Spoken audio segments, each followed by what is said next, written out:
Good morning students. आज हम लोग गॉस थ्योरम पर चलेंगे। गॉस की प्रमेय सभी बोर्डों के लिए आईसीएसई, सीबीएसई और यूपी बोर्ड तीनों के लिए इम्पोर्टेंट है। हम लोग इसमें एक एक बिंदु पर बात करेंगे। तो चलिए आते हैं, स्टार्ट करते हैं। सबसे पहले देखिए है क्या यहाँ पर, आप ये देखिए यहाँ प्लस क्यू चार्ज है। कैसा चार्ज है? Plus Q charge. यहां से आर डिस्टेंस पे, कितने डिस्टेंस पे? आर डिस्टेंस पे एक पॉइंट है पी। ये आपका पॉइंट क्या है? ये आपका पी है, ठीक। और यहां पर ई है, ये आपका डीए हो गया, ये वेक्टर ई हो गया।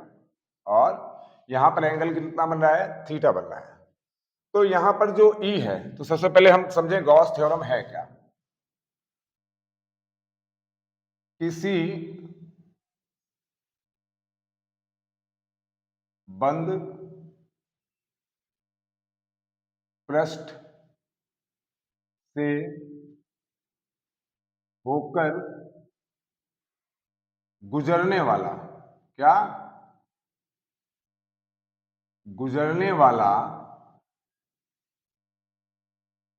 वैद्युत फ्लक्स, वैद्युत फ्लक्स। ये वैद्युत फ्लक्स जो होता है, ये क्या है? फाई ई है, ठीक। उस पृष्ठ से घिरे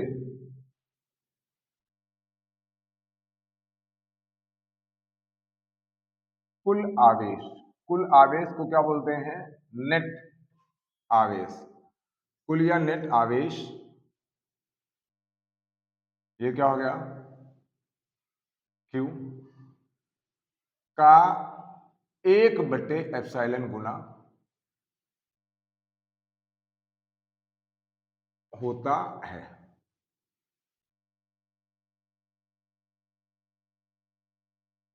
ये है आपका, ठीक। तो यहां पर क्या लेंगे? Phi E equal to Q upon epsilon naught. ये आपको प्रूव करना है, ठीक। यही आपको प्रूव करना है। क्या है? किसी बंद पृष्ठ से, ये बंद पृष्ठ है, उससे होकर गुजरने वाला वैद्युत फ्लक्स फाई उस पृष्ठ से घिरे कुल आवेश क्यू का 1/एप्सिलॉन नॉट गुना होता है।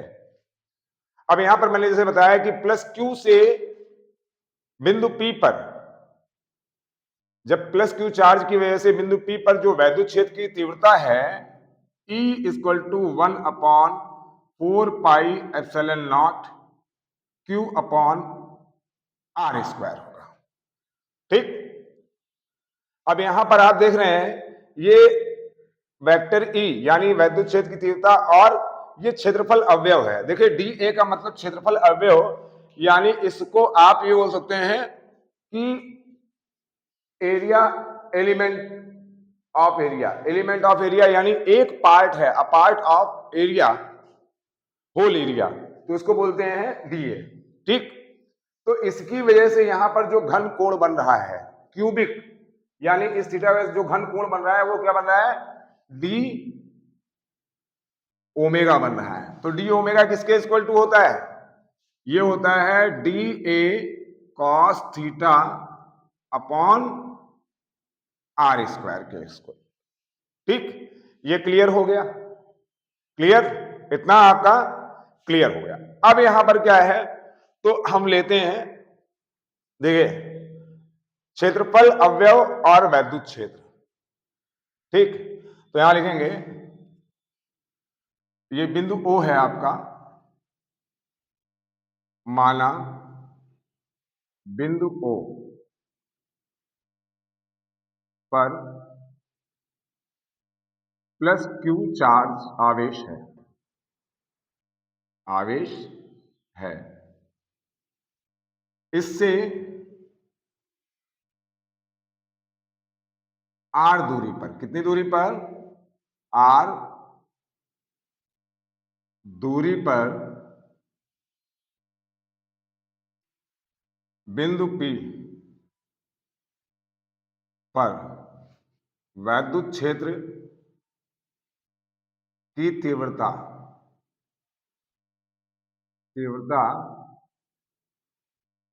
E है। ठीक, यहां पर हमने एक गॉसियन पृष्ठ की रचना की, तो ये कल्पित होता है, इमेजिनरी होता है। जो गॉसियन सरफेस होता है वो एक इमेजिनरी होता है, वो रियल में नहीं होता है।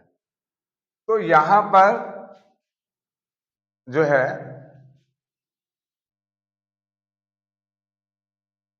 वैद्युत क्षेत्र E तथा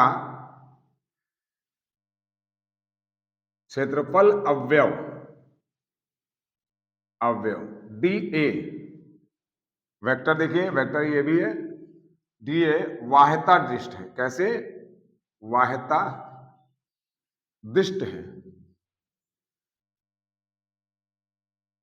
दृष्ट है। अतः क्षेत्रफल अवयव से होकर गुजरने वाला, क्या करने वाला? गुजरने वाला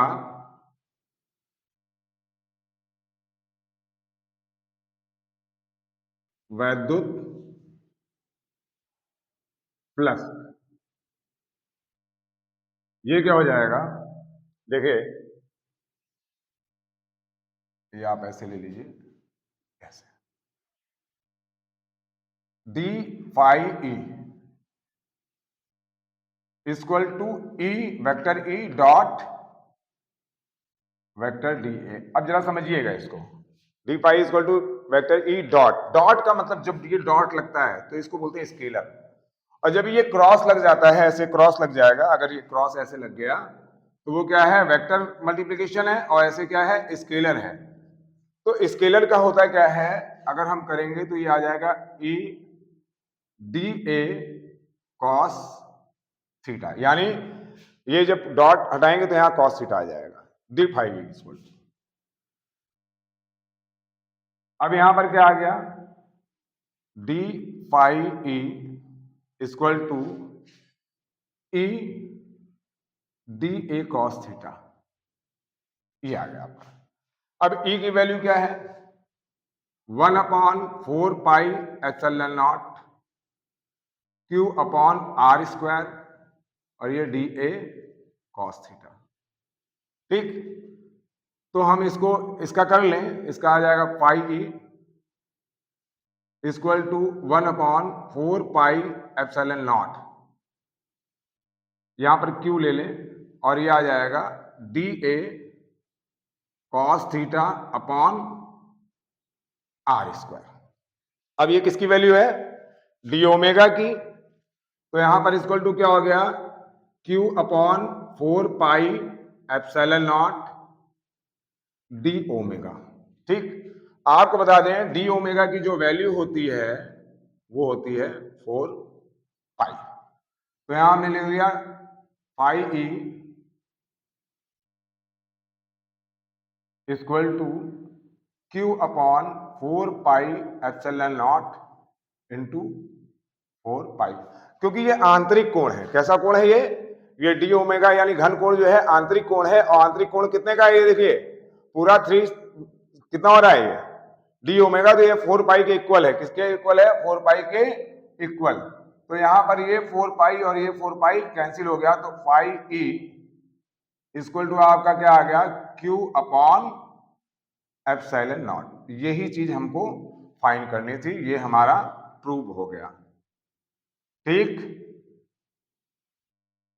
अब यहां पर बात करते हैं, देखिए ये कर लेंगे, let a unit positive charge at, कहा? माना बिंदु O पर, ये O ले लेंगे, at point P, a point O, a point P is given at distance of r from O, and the intensity of electricity at P is E, फिर आप लिखेंगे कि intensity of electricity and area element is seen externally, so the electric flux passing through the area element d phi e is equal to E dot dA। तो मैंने बताया E dA cos theta, तो D phi इसका integration करेंगे, phi E आ जाएगा, ये D A cos theta हो गया, ये आर स्क्वायर इसके नीचे आ जाएगा। तो मैंने शुरुआत में बता रखा है D omega equal to D A cos theta upon R square, ठीक है। उसके बाद फाई इक्वल टू, ये आपकी कंडीशन आ गई, डी ओमेगा आ गया, डी ओमेगा की वैल्यू क्या होती है 4 पाई होती है, तो यहाँ पर 4 पाई हम पुट कर लेंगे, 4 पाई कैंसिल हो जाएगा, तो phi equal to Q upon epsilon naught हमारा आ जाएगा। अब इसका होगा क्या, देखिए न्यूटन मीटर पर कूलाम, क्योंकि न्यूटन पर कूलाम होता है इलेक्ट्रिक फील्ड का, और ए का metre square, sorry metre square, तो ये आपका यूनिट आ गया। तो बच्चों ये आपको कितना समझाया इसको नोट कर लें या स्क्रीनशॉट ले लें। मेरे हिसाब से मुझे जैसा लगता है कि मैंने पूरी कोशिश की आप लोग को समझाने की, और आपको समझ में आया होगा। कल हम लोग गॉसियन थ्योरम से रिलेटेड 2 डेरिवेशन कराएंगे, 2 से 3 डेरिवेशन। तो कल के लिए आप लोग तैयार रहिए और बेहतर से बेहतर करेंगे। आप लोगों को किसी प्रकार की अगर प्रॉब्लम पड़ती तो मैंने आपको नंबर दे रखा है अपना लास्ट वीडियो में, आप मुझे व्हाट्सएप पे बोल सकते हैं, और कहीं भी आपको कोई प्रॉब्लम हो तो आप उसके लिए बोल सकते हैं। तो चैनल को सब्सक्राइब जरूर कर लें और बेल आइकन दबाना ना भूलें, जिससे कि आपको सारी चीजें मिलती रहेंगी, अपडेट सारा मिलता रहेगा, और सारे अपडेट मिलते रहेंगे तो आपके लिए बेटर होगा। उसके अलावा अगर कोई टॉपिक आपको नहीं समझ आता है तो आप बोल सकते हैं कमेंट में। कमेंट में ये लिखना जरूरी है कि किस चीज के बारे में आपको पूछना है, कमेंट में ये नहीं कि आपने क्यों इतना कह दिया ऐसा। अब मुझे अगर किसी ने कह दिया कि मैग्नेटिक फील्ड पूरा समझाना, तो मैग्नेटिक फील्ड में कई चीजें हैं, टॉपिक क्या है वो चीज आपको लिखनी जरूरी है, ठीक है। तो लाइक करें, शेयर करें, कमेंट करके बताएं क्या है, और सब्सक्राइब करना प्लीज ना भूलें, और लोगों से सब्सक्राइब करें। Thank you.